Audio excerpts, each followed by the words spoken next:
Hello, hello. Welcome back to the Courageous Pivot podcast. I'm Meghan Telpner, and this is coming to the near end of, we'll call it season 1. We're winding it down. I don't know what will be because there's still some folks I want to chat with. There's still some ideas I want to explore, but I'm also really being called to, take it lighter through the summer and do a lot more art.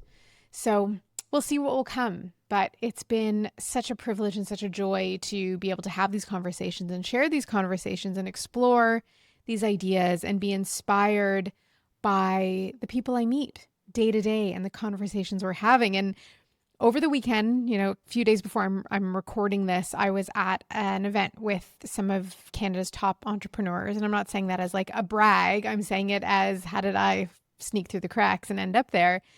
And I have found 2 things really interesting that came from doing this podcast. One is I will shamelessly ask anyone anything, just my inappropriate curiosity coming through.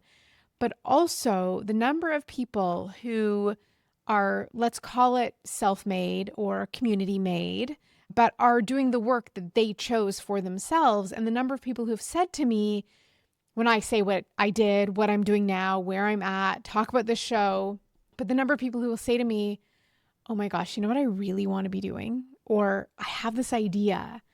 And then I can see their whole existence just lights up. And maybe I was looking for it. I don't know, because I had written this episode before going to this event prior to recording it. But ultimately, it's this question that I want to explore today that keeps tapping so many people on the shoulder. It's not a shout. It's not a demand. It's just this like, tap, tap, tap. Are we home? Is this happening? And that question is, at what cost? At what cost are you staying where you are? At what cost are you continuing to do what you're doing, even when you know it's no longer in alignment? At what cost are you not listening and taking action on that whisper that keeps returning or maybe keeps getting louder and louder? Because here's the thing we often do not say out loud. Staying stuck is not neutral. It's not free. It's not harmless. And it isn't without consequences. And for those of you who have been on this journey with me, this episode has been touched on. This idea has been touched on time and time again in so many conversations and even with some of my solo episodes. But I want to take a deeper look at this because it feels urgent. I also want to say very quickly before we dive in that I've kept this entire show completely free of third-party sponsors. I didn't want to be chasing that down, but it is very helpful to me if you go over to courageouspivot.com and you subscribe. Just get your name on the list. That is helpful. Also helpful is you grabbing the free Heart Reset program. How is that helpful to me? It's helpful to me in knowing that doing this work, creating the Courageous Pivot podcast, potentially still maybe doing the book that had sparked the idea of it, but knowing that you are doing the work to spark some of that in you helps me know that this was worth it. It was worth my time. Even though I gained tremendous benefit, I want to know you did too. So please just keep that in mind. All that to say, of course, you, me, we all could have or could continue to keep going and doing the things the way they've always been done, the way we've always done them, the way most people still do them, following along on social media, remembering all the things we didn't do right or could have done better because everyone's telling us this. But again, that question of at what cost? And this is really what I want to dive into today because it's a deep cost to our lives, to our joy, to our existence. So at what cost do we keep doing what is expected of us or what we expect of ourselves to reach that, whether it's to reach that goal in the future that we've never actually quite pinned down or to reach the goal we know we're capable of, even if it no longer resonates in the heart. But it takes a lot to actually make the jump. It takes a lot to make that leap, to make the pivot. And that's why most don't. You stand there day after day, week after week, maybe even year after year, decade after decade. And I want to ask you something today. And it is this: at what cost are you going to keep doing this? At what cost do you stay where you are, perhaps living a life that doesn't quite fit anymore, or doesn't quite feel the way you'd imagined it would once you got here. We are in a deeply transformative state. It's not just you, it's all of humans, it's the consciousness, it's all of these things we've been talking about. It's bigger than you and bigger than me. And to try and grip onto the safety of the sameness, trying to keep things just as they are, will ultimately become, if it's not already, the greatest source of our own suffering. Everything is always evolving. We are not the one exception. And of course, at what cost do we let go of what we've always known, of the sure thing, of the comforts? This is the challenge I'm going to attempt to pull apart in today's episode. What I've come to understand, both in my own journey and in working with the endless conversations I have with people who are standing at their own crossroads, what I've come to learn is that every choice has a consequence. Every time you choose to stay, you're choosing not to go. Every time you say yes to what no longer serves you, you're saying no to something else. Catherine Farquharson talks about this in episode 30, how and why some people crack open that door and promptly slam it shut because walking through feels too terrifying or too destabilizing. However, there is something that might be waiting for you on the other side of your fear. And we all have that fear. Let me tell you, I have that fear. I had it every single day of the 17 years I ran my business, but it's gone now. I was like, do I still have, I was about to say and it's still there. It's really not still there. There's different fears that take their place. Let me be clear, but there is something waiting for you on the other side of that fear. And I want to invite you to look at it, to really look at it, because sometimes we get so focused on the cost of leaving, the cost of changing, the cost of pivoting, the cost of fearing the unknown that we completely ignore the cost of staying. We know what we stand to lose, but can't see through the fear to contemplate all that we may gain. So let's talk about that cost, the real one. What are you missing out on by staying stuck? Think about it for a moment. What have you put on hold because you're waiting for the right time? What dreams have you tucked away because they seem too wild for your reality? And let me tell you, money does come into play. People say, well, I can't afford it yet. And there's my next question. What is the cost of not figuring out your finances? Right? I created a money course that very few people who actually signed up for completed. And I can tell you the actual monetary cost of that course, but what was the cost of not doing that work?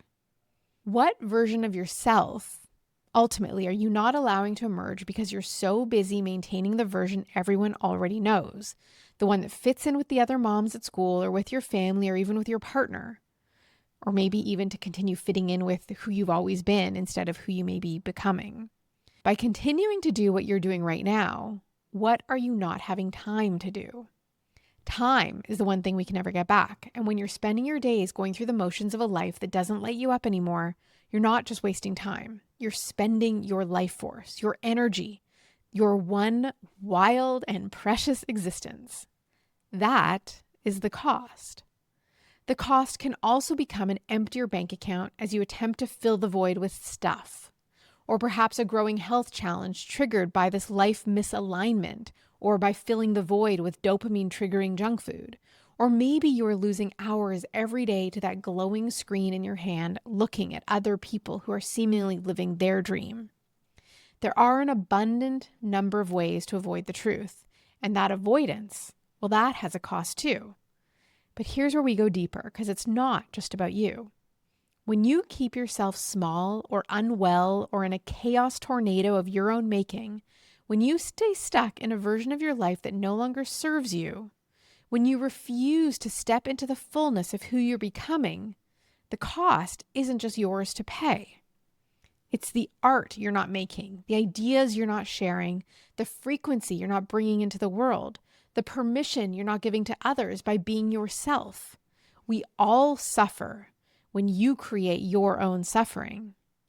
We all suffer when you don't do what you're intended, what you're meant for, what only you can do the way you can do it. So how does that nugget land?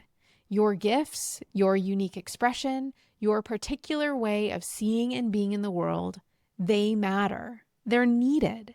And when you keep them locked away because you're too afraid to change, too afraid of what people will think, too afraid of disappointing someone or losing something, you miss you, yes, but so does your family.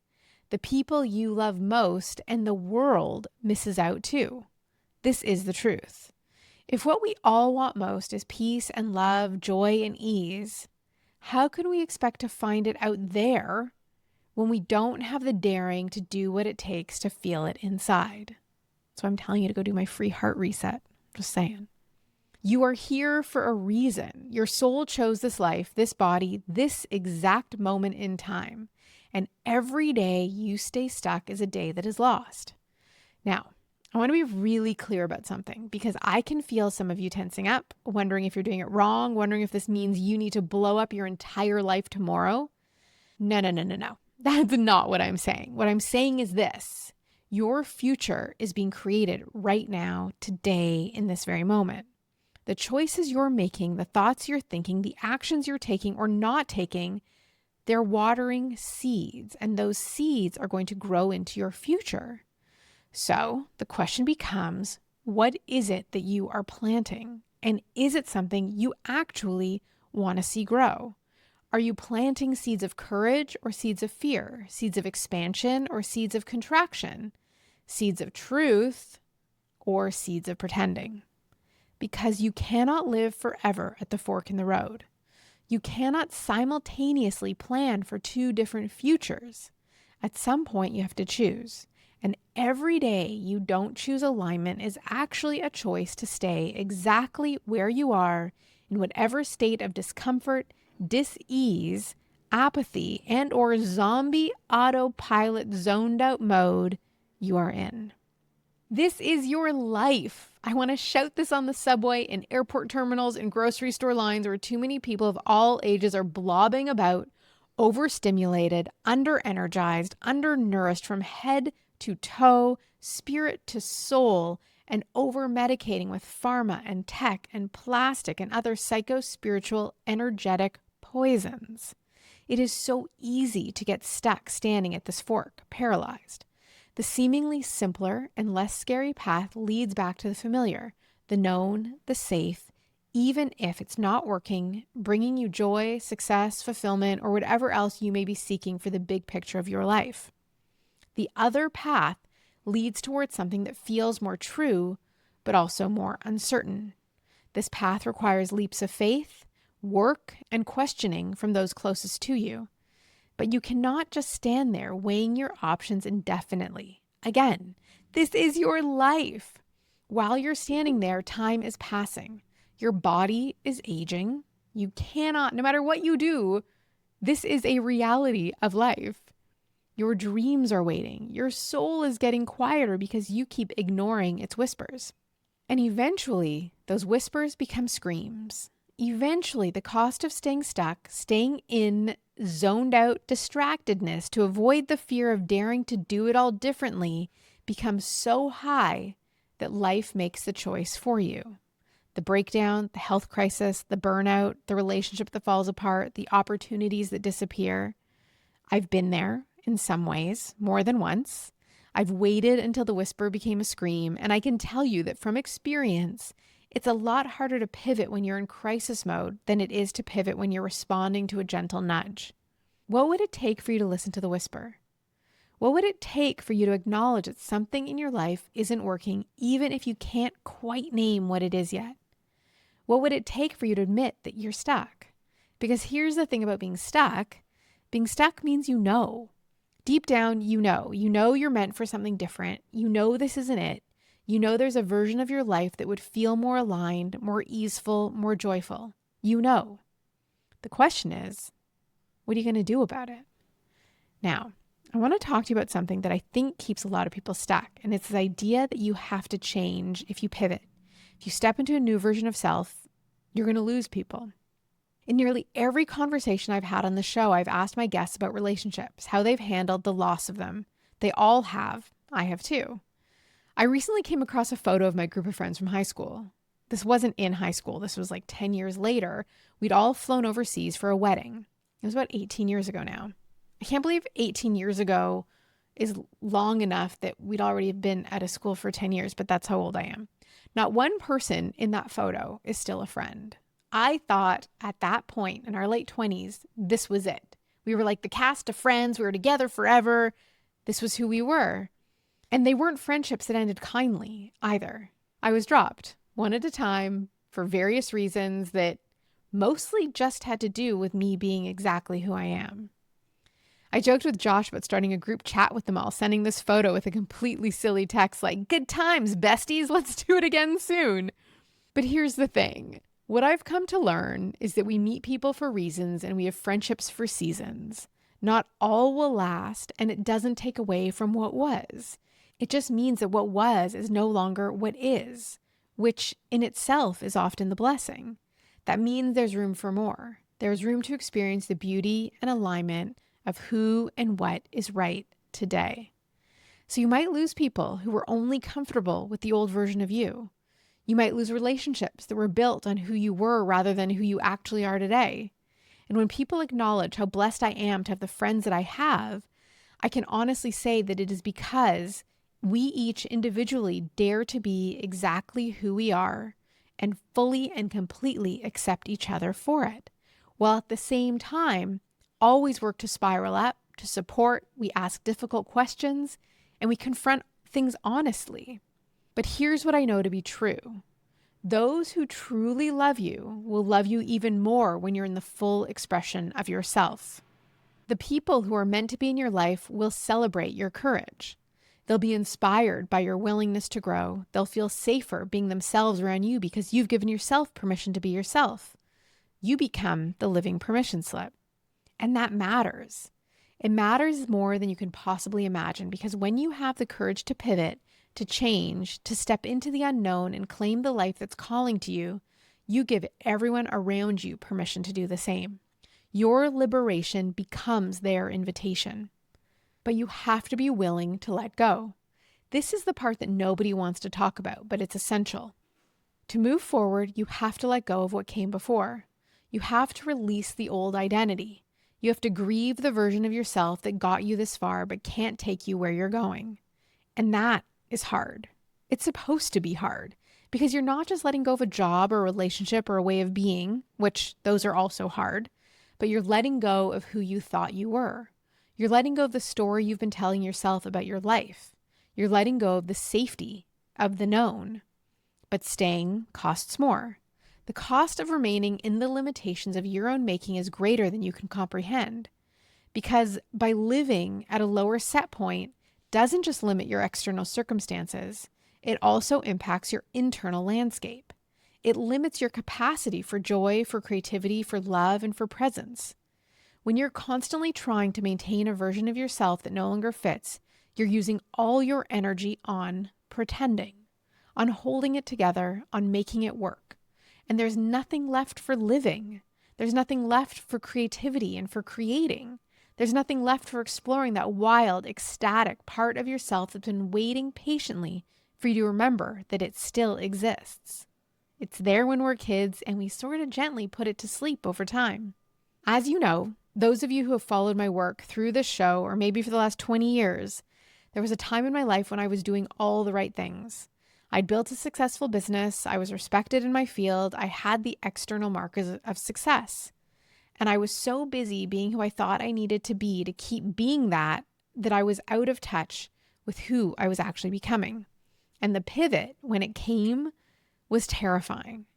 And not for all the reasons I thought. It wasn't just letting go of the business. The scariest part was letting go of an identity I had worked so hard to build.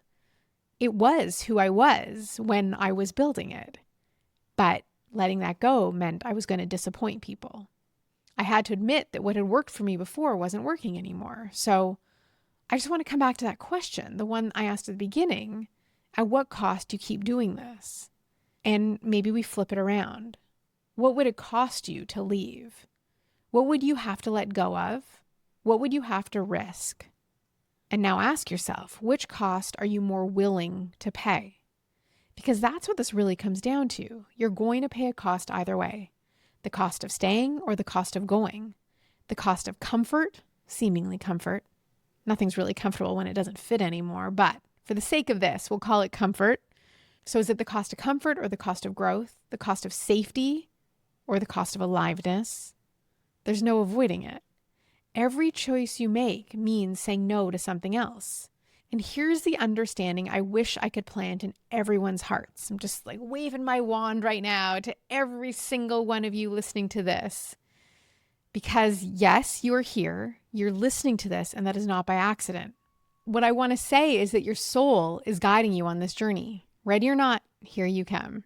You might be resisting it, you might be afraid of it, you might be telling yourself that you're not ready, that it's not the right time, that you need more information or more resources or more courage. But your soul doesn't care about your timeline. It doesn't care about your carefully constructed plans. All it cares about is your truth. It cares about your alignment, and it cares about you living the life that you came here to live. And if you're feeling that pull, that restlessness, that sense that something needs to change, well, that's your soul talking. That's your inner wisdom trying to get your attention.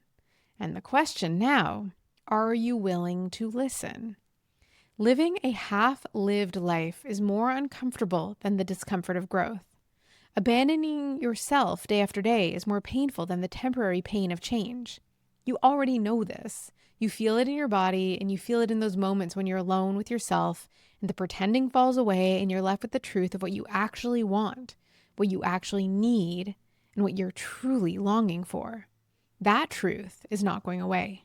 It's not going to get quieter. It's only going to get louder. Your desire for change is very, very valid. Your longing for something more is not greedy or selfish or ungrateful. It's your soul calling you home to yourself. And isn't that what this is all about? All of us walking each other home? And the world needs you to answer that call. Not someday, not when you think you're ready or when everyone around you is ready. Maybe it's now. Because the cost of you staying small is too high for you, yes, but for all of us. We need your gifts. We need your light. What is good for you is good for the world, and what is good for the world is good for you. This is how we collectively heal and collectively rise. We need your particular frequency and expression and way of being in the world. We need you to step into the fullness of who you are so that we can all remember the fullness of who we are. That's what it means to be a living permission slip. That's what it means to pivot courageously. That's what it means to choose, despite the fear, to live true. Your future self is waiting. She's actually kind of already here, and she's rooting for you. And so am I. Thank you. Thank you for listening. Take this to heart. Listen again. Go to courageouspivot.com and grab the free Heart Reset program. There's legit no catch to this. It's a 3 or 4-part program that will invite you to understand and learn and experience a technique that tunes you into your own heart. And until we learn how to quiet the mind, get into a state of coherence, of harmony within, we cannot hear those whispers of the soul. But they're there, and we don't need them to get loud. We don't need it to get so dramatic. We just have to get still enough to listen, and then brave enough to truly hear and take action. I want to thank you, as always, for being here, for listening, for supporting the show, for staying with me through the ongoing pivots I've been making, some more courageous than others, some just silly, and that's okay too. Not everything has to be a big deal and dramatic and transformative. Sometimes it's just walking to work in a different direction. Well, I guess you have to go the same direction, but different route. You know what I'm saying? Until next time, I want to ask that you keep choosing courage, keep listening to those whispers, and keep pivoting toward the life that's calling your name, your soul. That little idea you have that seems silly, take it for a little walk through your imagination and see where it can go. All you have to worry about is the first step right now, right? If this resonated with you, please send it to 1 or 3 people. Text message is a great option. Grab the link, just send a message, say, just listen to this. I think you might enjoy it. I appreciate that so much. And feel free to leave a comment too, or send me an email, whatever. I like hearing who's out there. I want to wish you a beautiful rest of your day. Thanks for listening.